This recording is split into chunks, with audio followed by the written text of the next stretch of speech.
Bienvenidos a Entre Libros, Mate y Café, porque la vida entre libros tiene muchas vidas, con Laura Estrada y Javier Estrada.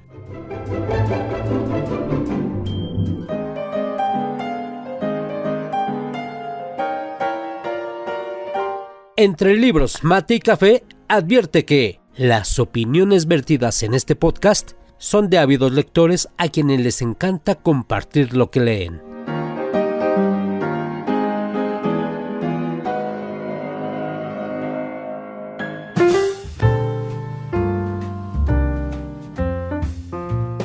Hola, ¿cómo están? Bienvenidos nuevamente a Entre Libros, Mate y Café. Hoy tenemos un episodio sensacional, tenemos de nuevo a una gran invitada, a la psicóloga Leticia Rodríguez, porque les tenemos unos libros fantásticos. Hoy vamos a hablar de esos personajes que nos recuerdan ahí unas mentes medio retorcidas, enfermas, no lo sé. Eso nos lo va a comentar Leticia, nos va a decir de qué se trata. Hoy vamos a hablar de dos libros espectaculares. Vamos a hablar de el extraño caso del Dr. Jekyll y Mr. Hyde, y también vamos a hablar de la metamorfosis. Y bueno, también está con nosotros Javier. Y antes de que entremos de lleno, quiero recordarles que nos visiten en nuestras redes sociales, en Facebook, en Instagram, como Entre Libros, Mate y Café. Déjenos sus comentarios, sus opiniones, sus sugerencias. Créanme que las vamos a tener muy en cuenta. Y bueno, Leti, seas muy bienvenida. ¿Cómo has estado? Súper. Muchas gracias por la invitación.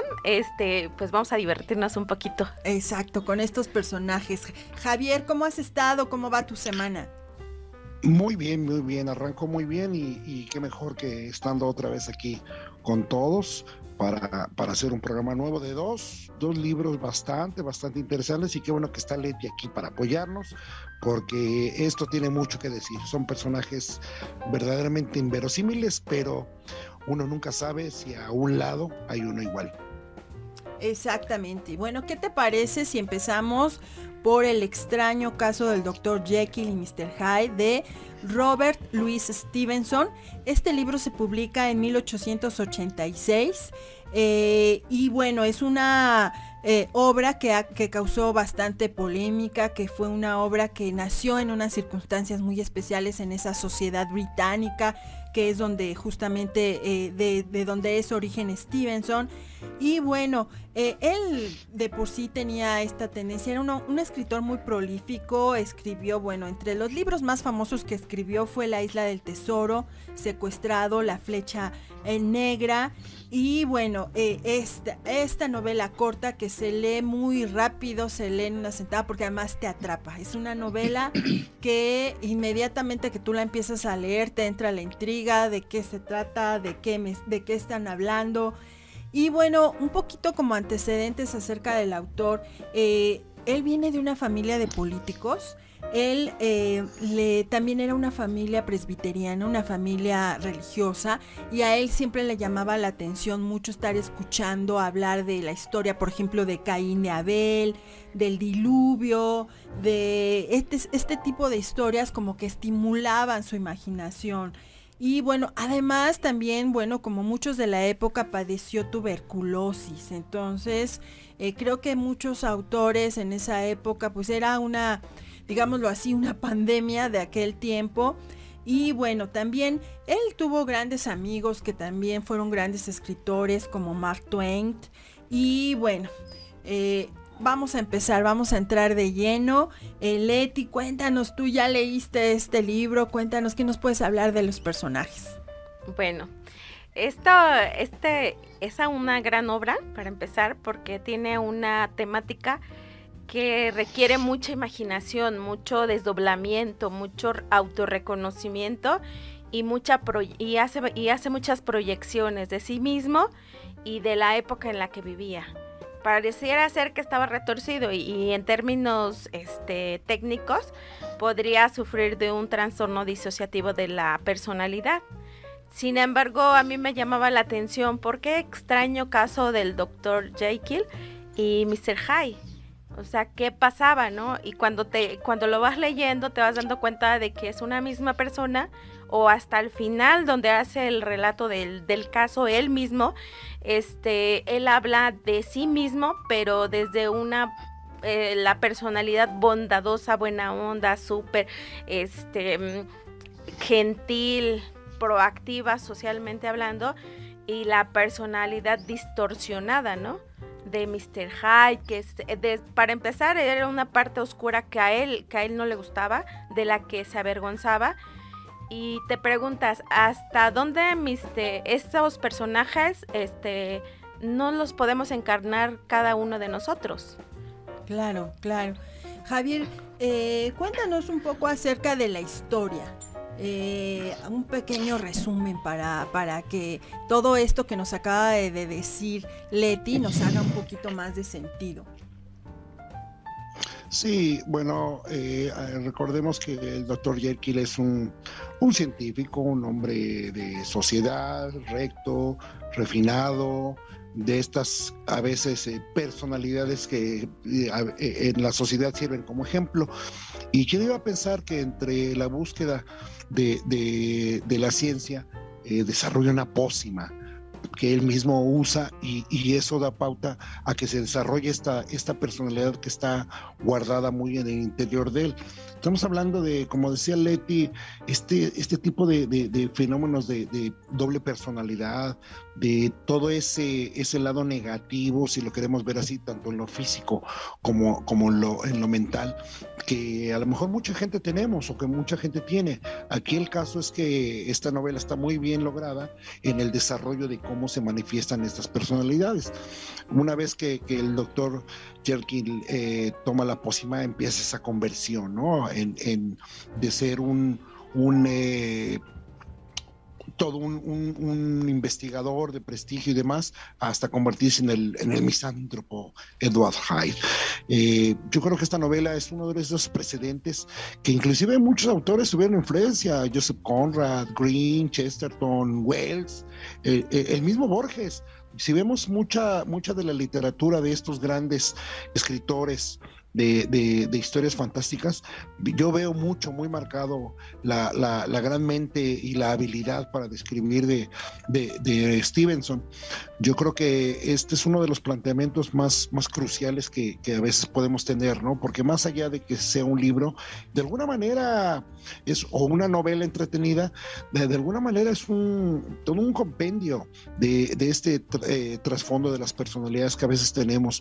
Me da la sensación de que nuevamente este tipo de obras influye en el padre de la psicología, Sigmund Freud, y que finalmente va a desencadenar toda una aventura en el desarrollo de la psicología clínica, porque sin llegar al extremo de esto, muchas veces vemos que la gente que bebe demasiado se convierte en otra persona. Quiere decir que afloran todas esas pautas, no sé si llamarlo negativas, pero todas aquellos frustraciones, sueños, etcétera, que están por ahí escondidos, que necesitan aflorar. En este libro vemos muy claro eso, ¿no? Cómo de pronto un hombre tan serio, tan enigmático, se convierte inclusive físicamente en un monstruo, deforme, de una talla pequeña.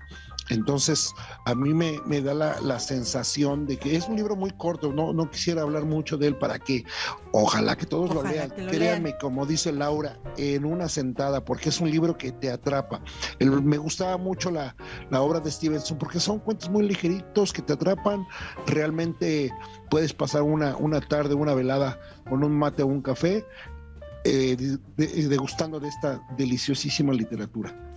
Así es, bueno, algo que comentabas acerca y que viene ahí en el libro, ¿no? Esta pócima que él se toma, y bueno, bien decía Javier, lo vemos cuando la gente, por ejemplo, bebe alguna sustancia alcohólica o toma alguna droga, pero yo me pregunto, Leti, ¿será que solamente bajo esas circunstancias el ser humano puede sacar esas dos partes? Yo no creo en los absolutismos, yo no creo que nadie es ni tan bueno, ni tan malo. Creo que todos tenemos un poquito de todo, pero ya a estos niveles, por ejemplo, de los que habla el libro, pues es como algo muy patológico, pero además yo pienso, por ejemplo, en ahorita en estos tiempos que estamos viviendo, las situaciones que estamos viviendo serían también factores que desencadenen este tipo de situaciones, Leti. Indudablemente. Estamos hablando de hace ratito Javier retomaba a Sigmund Freud y él traía su tópica del aparato psíquico, ¿no? Habla del yo, el superyo y el superello. Y el superello es la parte moral de la sociedad, ¿no? Entonces hablamos de una sociedad, para empezar, él no hablaba de persona, no hablaba de humano, hablaba del sujeto, porque estaba sujetado. Él hablaba de la sujeción que todos tenemos a esta sociedad a través de las normas sociales, morales, éticas y todo lo que nos hace ser rectos y correctos y parte de una sociedad. Sin embargo, ¿dónde está esa parte instintiva que era el ello, ¿no? Esa parte que te hace mentir, que te hace, en ocasiones te permite robar o cosas así, ¿no?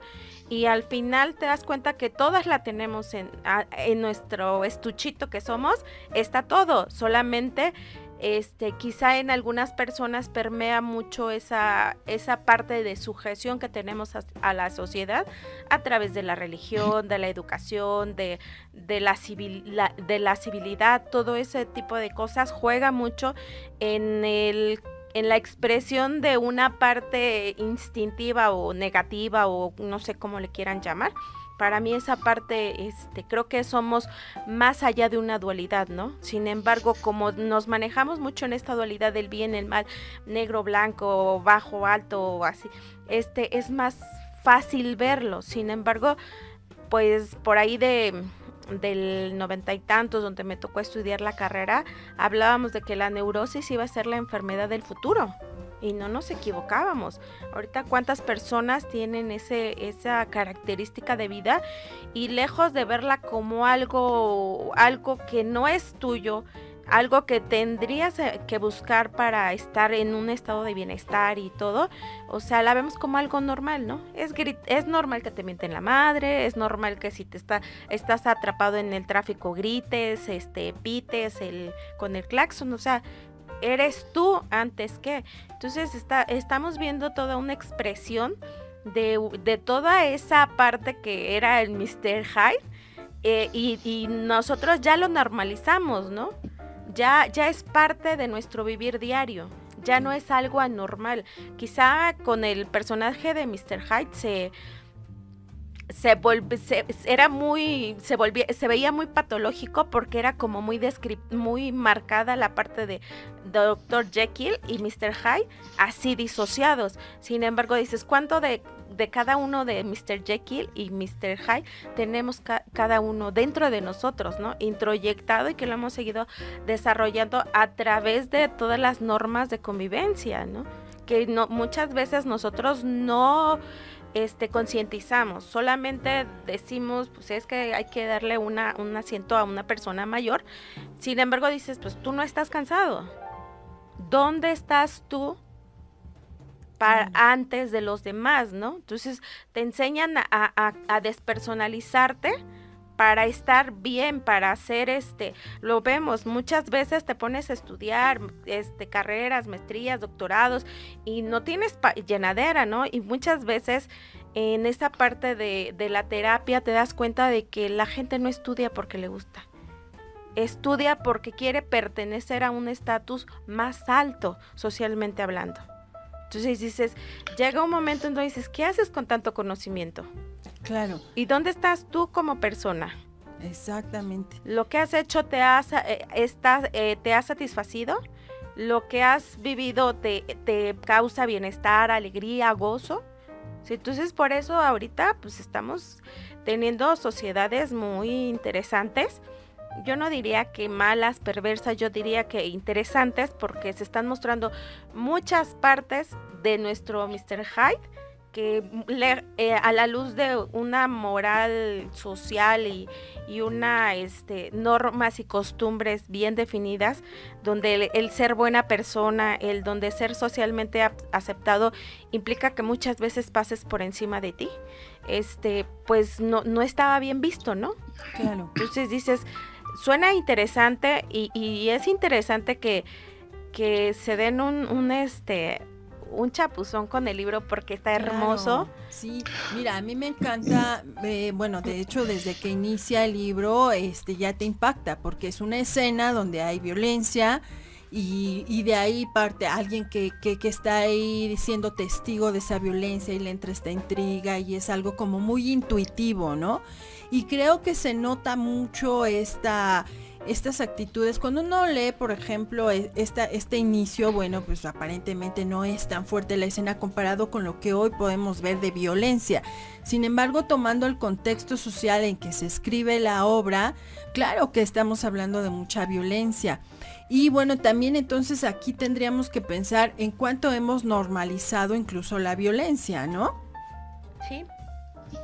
Bien dices, ¿no? Este libro se escribe allá en la época victoriana, donde el apogeo del Imperio Británico, pues todos los imperios siempre oprimen a su pueblo, esa es la verdad de las cosas, ¿no? Siempre en pro del poder, pero a mí me gusta mucho este libro porque es una forma muy sencilla de ir entendiendo esta dualidad de la personalidad.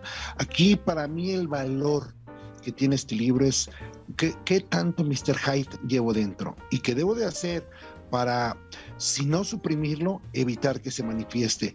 Entonces, me lleva a pensar que hoy por hoy, con todas las circunstancias y la tecnología, ¿qué está pasando por nuestra mente para crecer como seres humanos, para que nuestro intelecto se llene de cosas positivas y que podamos tener una visión más clara y más objetiva del mundo?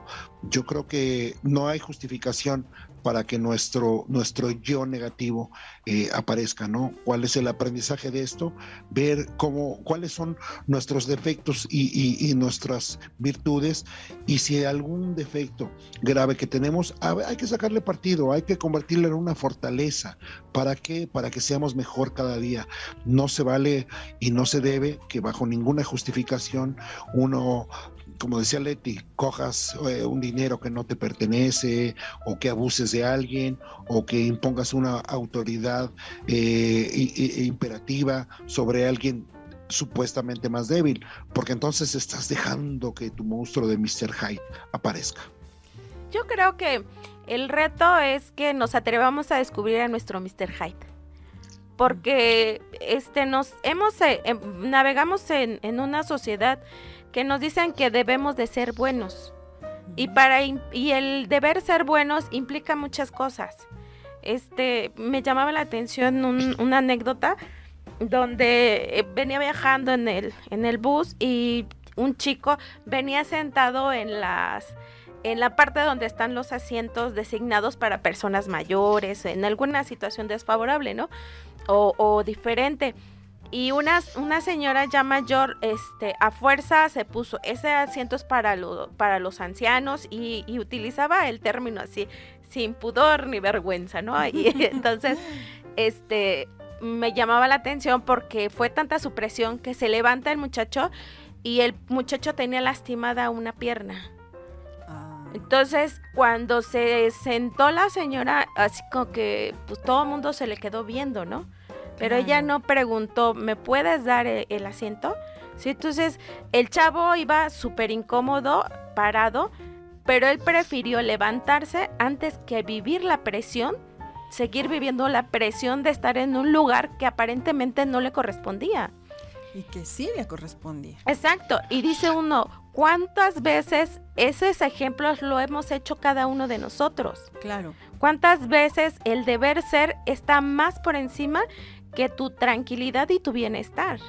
Entonces, eso es lo interesante, porque al final, o sea, el Mr. Hyde todos lo tenemos, lo tenemos, y se va a evidenciar. Lo interesante es cómo lo reconocemos, a partir de qué lo reconocemos, cómo lo reconocemos y qué vamos a hacer con él, porque es algo con lo que venimos viviendo, es algo que no lo vas a poder mutilar, y por mutilarlo muchas veces se hace más poderoso.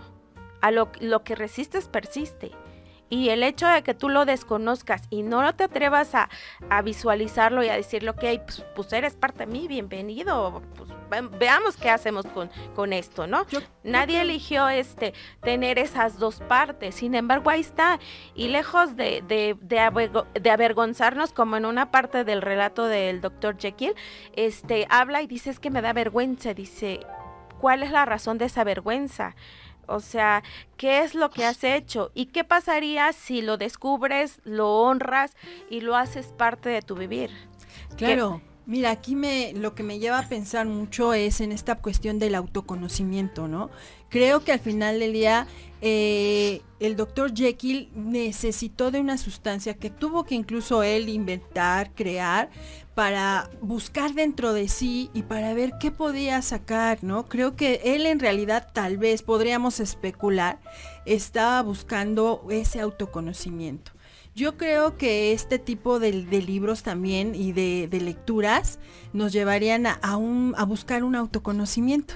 Sí, y eso es lo más padre, ¿no?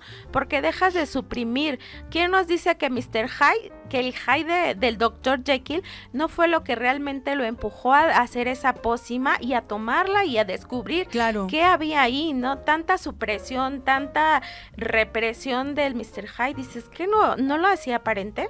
Entonces, son una serie de hipótesis y una riqueza simbólica que tiene este libro, que es emocionante, ¿no?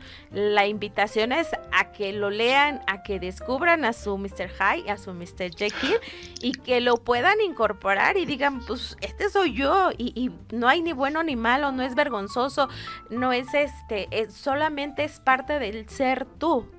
Claro. No, y fíjate, yo siempre pongo la analogía en esta dualidad que todos tenemos, o muchos, ¿no? Aquí citaría a Walt Whitman, donde dice, en mí albergo múltiples personalidades. El cómo las manifiestas, eso es lo importante. Y siempre me acuerdo mucho de El Diablito y el Angelito. Claro. Sería una manera, ¿no? Algo típico. Y el angelito te dice, pues no comas, que no sé qué, vas a engordar. Y el diablito dice, échate otra galletita, pues total, 2 taquitos más, 2 taquitos menos, pues qué más da.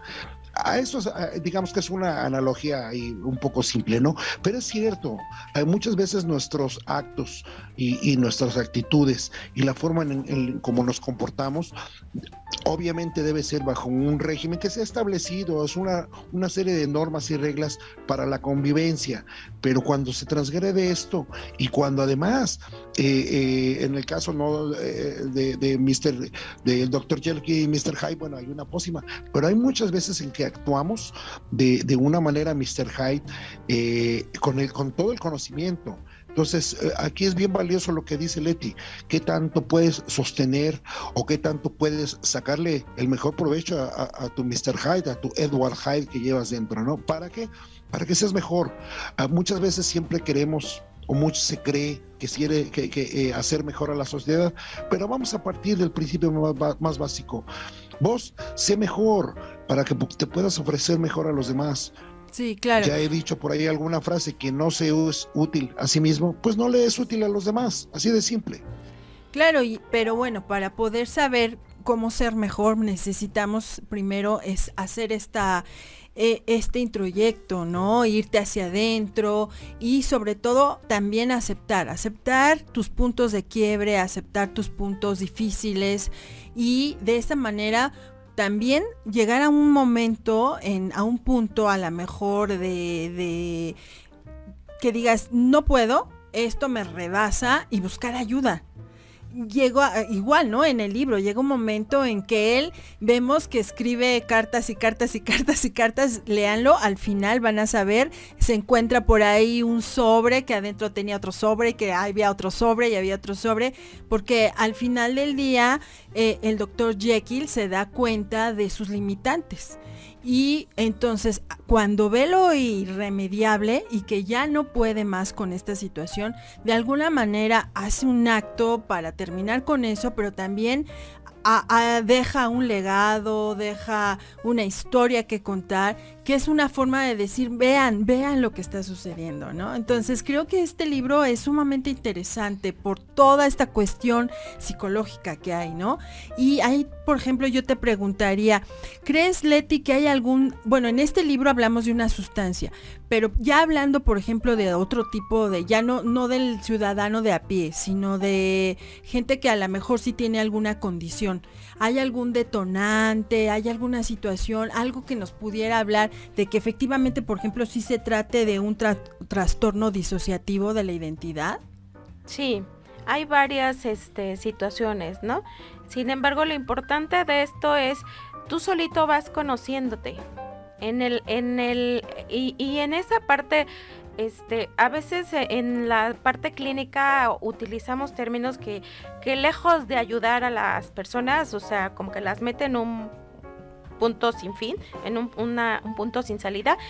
Y regularmente dentro del ámbito terapéutico yo no doy diagnósticos tan fuertes, porque de repente la gente se estresa y me tocó alguna vez una paciente, una usuaria, que me decía, es que a mí me diagnosticaron con trastorno bipolar. Y yo, ok, ¿y eso qué significa para ti? Me dice, no, pues es que yo puedo estar deprimida y es esto y el otro, ¿no? Y platicaba yo con la gente de su alrededor y me dice, es que ella no era así.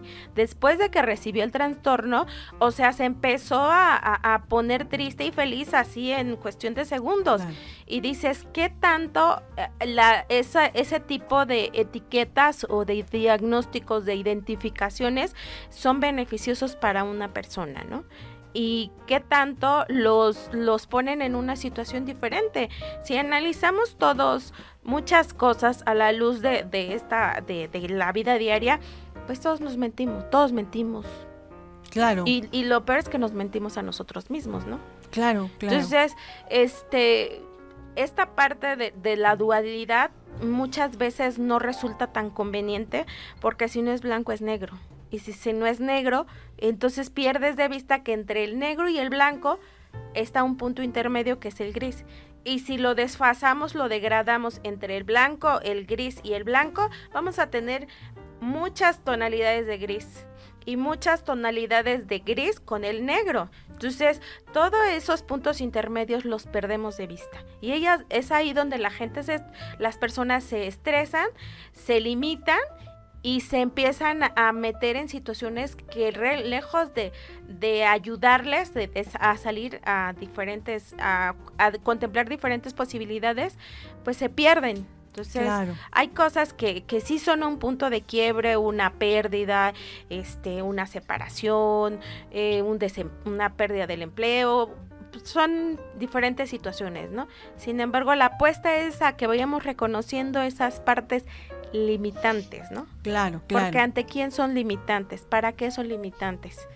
Ok, qué interesante. Bueno, yo creo que este libro nos daría para más, pero tenemos ahí otro muy interesante, que es nada más y nada menos que La Metamorfosis de Franz Kafka. Ya hemos hablado en anteriores, aquellas personas que son muy seguidores del programa, ya hemos hablado un poquito de Kafka, hemos dicho que él nació en Praga y que, bueno, también fue otro escritor que tuvo este problema de la tuberculosis. En él se vio una figura muy importante que era su padre, una figura que lo marcó en todos los sentidos. Y bueno, este libro es muy impactante. A mí, cuando yo lo empecé a leer por primera vez, no entendía, quería imaginarme qué bicho era. Ahí, bueno, es cuando agradecí que haya ilustradores de libros, porque ellos me podían, yo me imaginaba entre un gusano y sí, una cucaracha, no sé, me imaginaba algo raro, un 100 pies. Pero bueno, es un libro muy interesante y también nos presenta una situación psicológica ahí bastante fuerte. Javier, ¿qué nos puedes platicar así brevemente de este libro de La Metamorfosis? Mira, bien dices, este es un libro ya muy impactante de una manera muy personal y sobre todo familiar.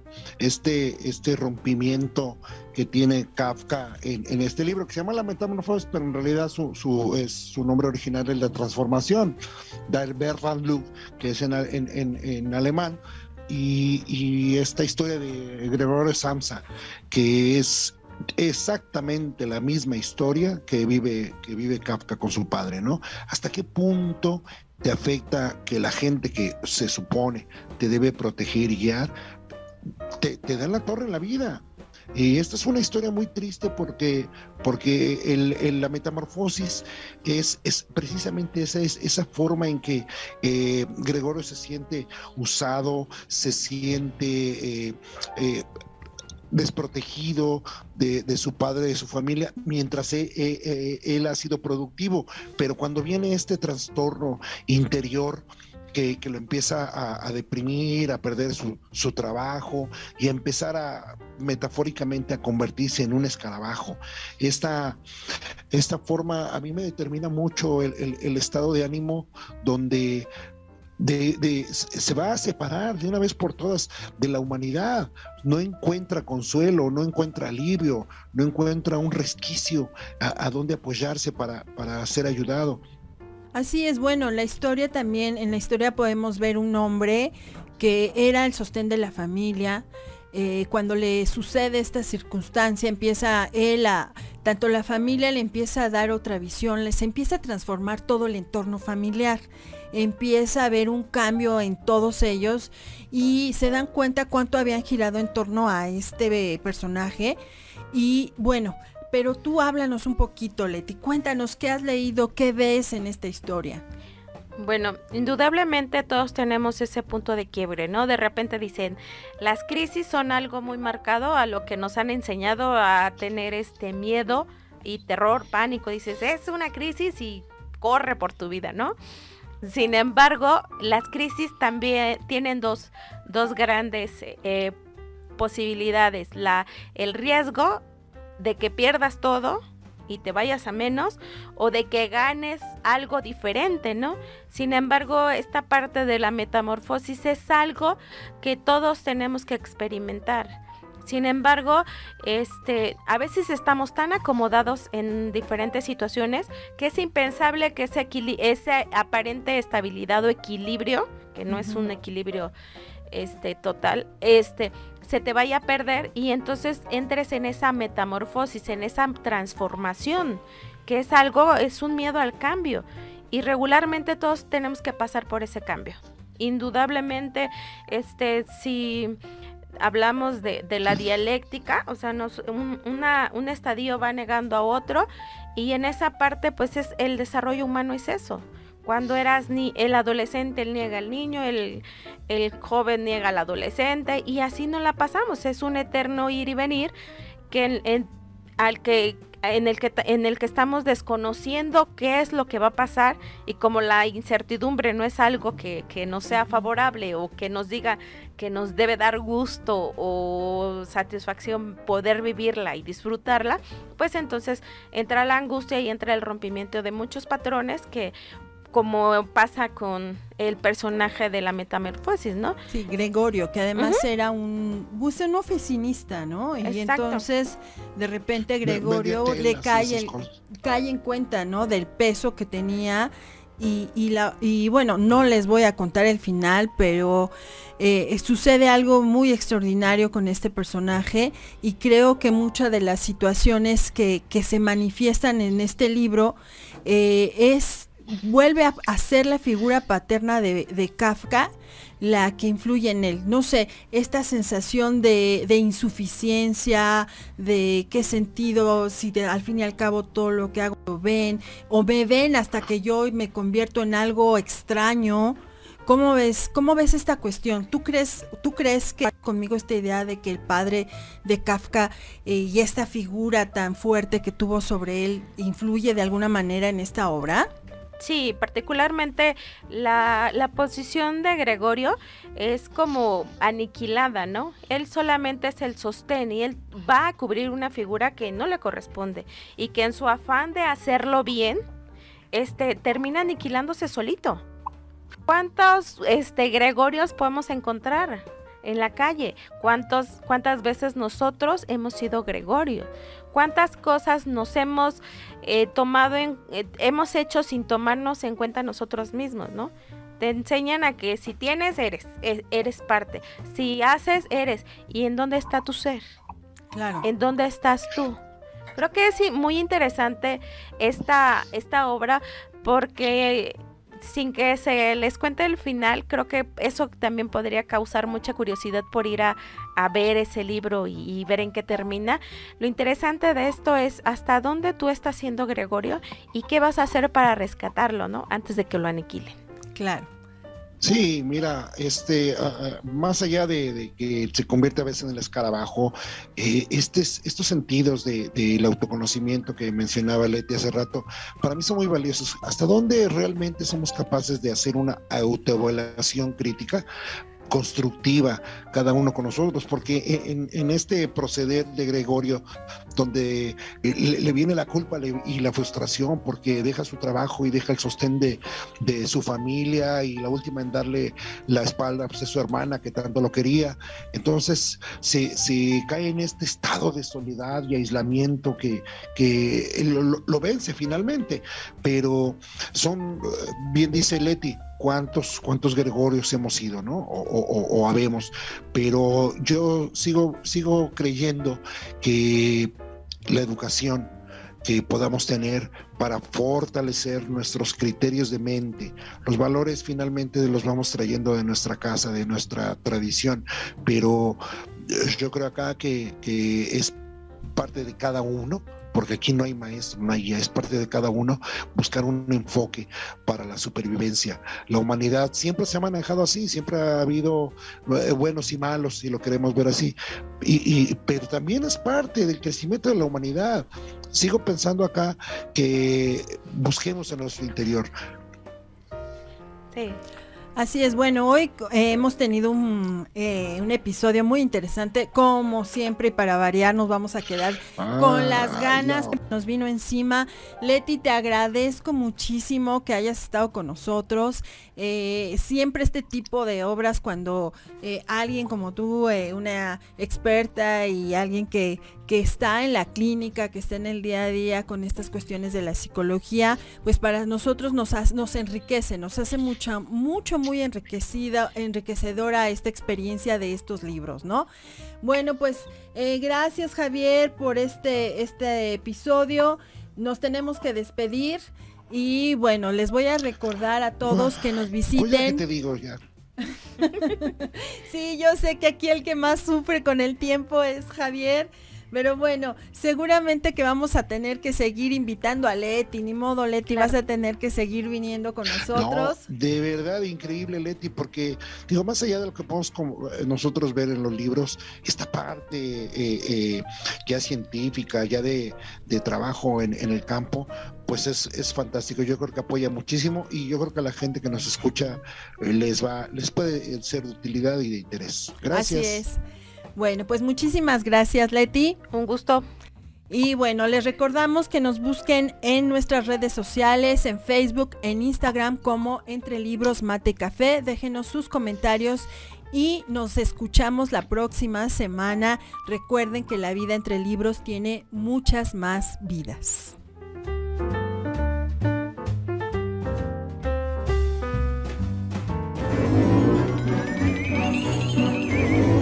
Esto fue Entre Libros, Mate y Café, con Laura Estrada y Javier Estrada. Gracias por estar con nosotros. Hasta la próxima.